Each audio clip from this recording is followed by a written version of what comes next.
गए विरोधी, आएंगे तो मोदी ही। केजरीवाल ने माना है कि मोदी का है जमाना। आज दिल्ली विधानसभा में बोलते हुए केजरीवाल ने मान लिया कि 2024 में विपक्ष मोदी को नहीं हरा पाएगा। उन्होंने कहा कि 2024 में नहीं, अब 2029 में हराएंगे। यानी विपक्ष ने गठबंधन बनाने की, साथ आने की बहुत कोशिश कर ली, लेकिन चुनाव से 2 महीने पहले वो समझ गए हैं कि मोदी ही आने वाले हैं। 2024 में मोदी रिटर्न्स होने वाला है। ऐसे में विरोधियों को विपक्ष में रहकर अपना भविष्य अंधकार में दिखाई दे रहा है और इसीलिए कांग्रेस पार्टी को भी अब बहुत बड़ा झटका लगने वाला है। कमलनाथ भी कांग्रेस को टाटा बाय बाय कहने वाले हैं। आज वो दिल्ली पहुंच गए हैं और हमने उनसे यही सवाल पूछा तो उन्होंने इनकार भी नहीं किया और कहा कि जब होगा तो वो बता देंगे। क्या विरोधियों को भी समझ आ रहा है कि राजनीतिक भविष्य मोदी के साथ ही है? हर राज्य में टूट है और आज अरविंद केजरीवाल का यह बयान कि 24 नहीं 2029 में आएंगे। आपको एक बड़ा अधिवेशन आज बीजेपी का, भारतीय जनता पार्टी का भारत मंडपम में हो रहा है, दिल्ली में हो रहा है। उसमें सारे बड़े चेहरे बीजेपी के नजर आ रहे हैं। नरेंद्र मोदी प्रधानमंत्री तो इस अधिवेशन में है ही, लेकिन आप देख लीजिए कि जो बीजेपी शासित राज्य के मुख्यमंत्री हैं, हिमंता बिस्वा शर्मा बैठे हुए हैं और वहां पर जिस तरह से योगी आदित्यनाथ बैठे हुए, मनोहर लाल खट्टर बैठे हैं, नितिन गडकरी बैठे हुए हैं, मुरली मनोहर जोशी और इसी के साथ अमित शाह, जो बड़े केंद्रीय मंत्री हैं, बीजेपी शासित राज्यों के मुख्यमंत्री हैं, वो सब वहां पर बैठे हुए हैं। और इसी लिस्ट में अब शामिल होने के लिए विरोधियों में होड़ लग गई है। मैं आपको बताती हूं कि अब सबसे ताजा, क्योंकि देश भर में अलग अलग राज्यों से बीजेपी खेमे नरेंद्र मोदी के खेमे में जुड़ने के लिए किस तरह से एक होड़ लग गई है, उसके बारे में आपको बता देती हूं। क्योंकि यहां पर ये देखिए भारत का नक्शा है और मध्य प्रदेश में सबसे बड़ी टूट होने वाली है कांग्रेस पार्टी में। सिंधिया के बाद, ज्योतिरादित्य सिंधिया के बाद कमलनाथ का कांग्रेस को झटका लगने वाला है।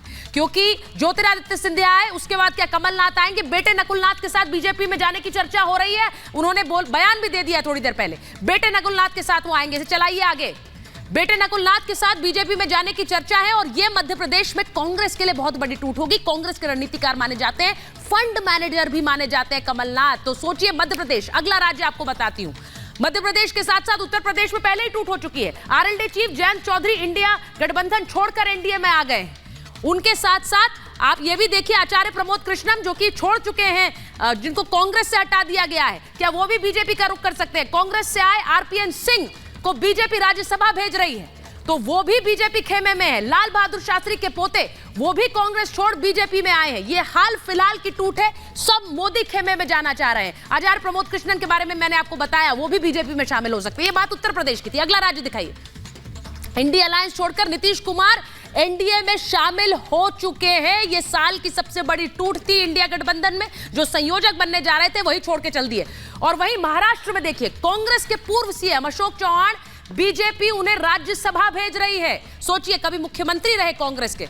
वहीं कांग्रेस के पूर्व सांसद मिलिंद देवड़ा, वो शिवसेना उन्हें राज्यसभा भेज रही है, वो भी एनडीए के खेमे में आ गए। कांग्रेस के फंड मैनेजर बाबा सिद्दीकी, उनकी भी तस्वीर आप देख रहे हैं, उन्होंने अजीत पवार के साथ कांग्रेस एनसीपी ज्वाइन कर ली है। अब ये देखिए आंध्र प्रदेश में क्या हो रहा है। टीडीपी प्रमुख चंद्रबाबू नायडू, वो भी एनडीए में शामिल, उनका होना तय है। सीट शेयरिंग की बातें भी चल रही हैं। कर्नाटक में देख लीजिए, दक्षिण की बात बता रही हूं, पूर्व सीएम जगदीश शेट्टार कांग्रेस छोड़ फिर से बीजेपी में शामिल हो गए, ये भी मोदी खेमे में आ गए हैं। और इसी के साथ साथ आपको मैं कर्नाटक के बता रही हूं कि वहां पूर्व पीएम देवेगौड़ा की जेडीएस भी एनडीए के साथ आ चुकी है, वो भी मोदी खेमे में। और झारखंड में वहां क्या हो रहा है, मंत्रियों से नाराज कांग्रेस के 12 विधायक दिल्ली कूच कर रहे हैं। तो क्या झारखंड में भी ये जो राज्य आपको लाल होते नजर आ रहे हैं, ये सब यहां बड़ी टूट, और उनमें सबसे बड़ी कमलनाथ और उनके बेटे नकुलनाथ की हो सकती है, जो जल्द बीजेपी के वरिष्ठ नेताओं से मिल सकते हैं। एक रिपोर्ट देख लीजिए, उसके बाद महाभारत।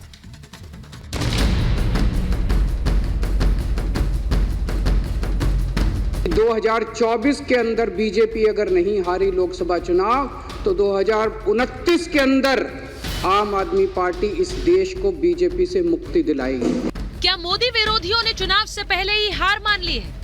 क्या इंडी गठबंधन को पता चल चुका है कि आएंगे तो मोदी ही?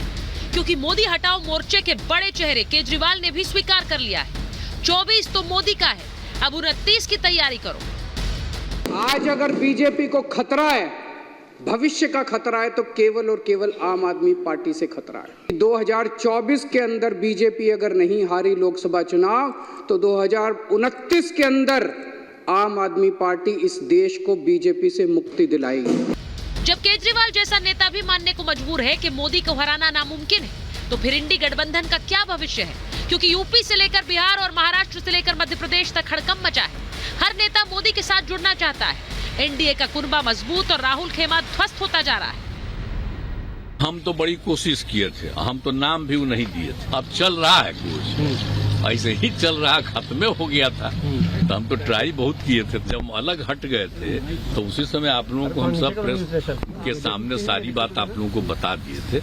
ये चुनाव नहीं एक सुनामी है, 400 पार बड़े आसानी से जाएंगे और ये बातों का मंत्र जो मिला आशीर्वाद के रूप में प्रधानमंत्री जी के तारीफ, वो मेरी आवाज में भी आप महसूस कर रहे हैं। नीतीश कुमार से लेकर जयंत चौधरी, अशोक चव्हाण, मिलिंद देवड़ा तक पाला बदल चुके हैं और अब कांग्रेस को सबसे बड़ा झटका लगने वाला है, क्योंकि कमलनाथ के पार्टी छोड़ने की चर्चाएं हैं।